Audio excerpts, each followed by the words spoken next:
Mon reflet me supplie.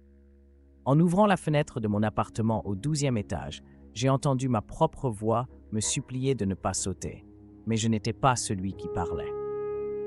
Ce matin-là, tout semblait normal, mis à part une étrange sensation de vertige à peau comme de la sueur froide.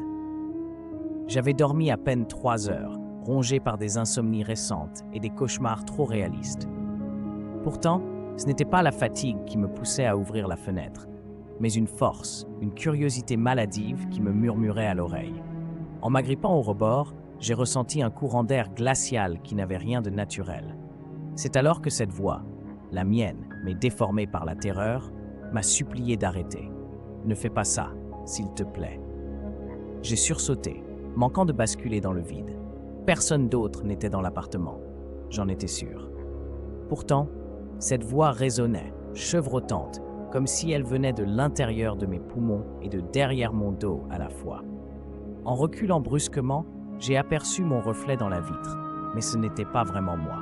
Mon double me fixait, les yeux écarquillés, la bouche tordue dans une grimace d'angoisse. Il frappait contre la vitre, essayant désespérément d'attirer mon attention.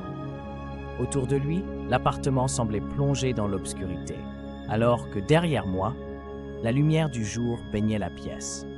J'ai compris que ce reflet n'était pas le mien, mais celui d'une version de moi, piégée de l'autre côté.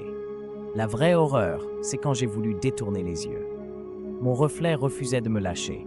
Il continuait à hurler sans bruit, et sous mes pieds, le plancher s'est mis à vibrer. Une pensée glaçante m'a alors traversé.